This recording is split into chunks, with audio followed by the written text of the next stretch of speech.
If I were to say, just say no, I'm sure some of you would say Nancy Reagan. And others would say, Nancy who? Well, that is the statement. Just say no. Scripturally, we can point to 1 Corinthians 10:13. There's no temptation that has fallen to man that God has not provided a means of escape. That's kind of my brief encapsulation. But for me, temptation encompasses all kinds of stuff. And I'll explain to you in a second. Our 3 o'clock in the morning involved, when I was growing up, calls to the police station and cops coming, trying to break up altercations between my parents. It caused a lot of great angst between myself and my sisters and my brother.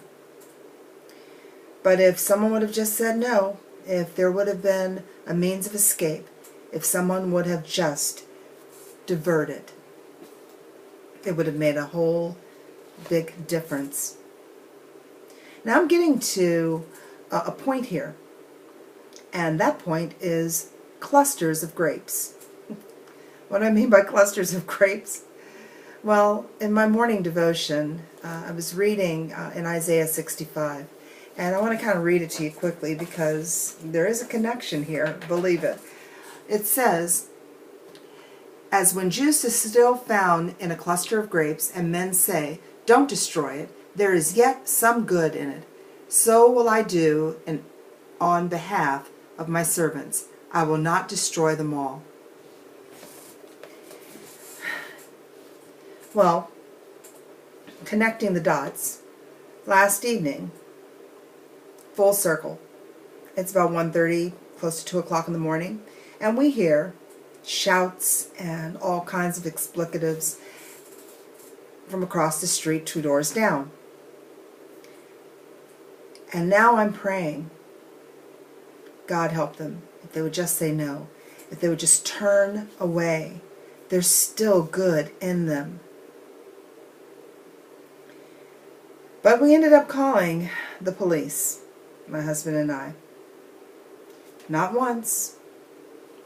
Police did come. Not twice, because they came back. Not the police, but the parties. But 3 times. There's still good in them. They could have turned it around. They could have said no. They could have done the cooling off period. I don't know how you can put it. But God provides us with a means of escape. God says there is still good. I'm not going to destroy what is still good in you because we are His children.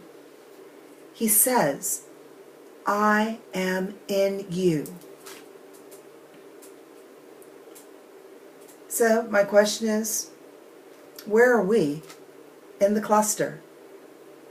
There's still good juice in all of us. Some of us might be bursting out with fullness of joy. Others, yeah, we might have a little juice going on. Still some, like last night, or like how I remembered my parents, shriveled, dry, kind of like a raisin. But God will not destroy what He has created.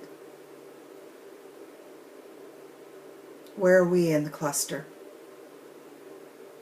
And that's a bit of food for thought. When we do see that, pray. Pray them through. Pray that they would be filled with His Spirit. Because that shriveled up, dried up grape might be our family member, might be a coworker, might be someone close to us, or maybe the person in the car across the way that isn't doing too well in traffic. But they need our prayers. They need our support. And this is just a bit of food for thought. This might not be Mr. Rogers' neighborhood, And it might not be all that grand, glorious, and beautiful. But we, as God's chosen grapes, we can do something. You take care.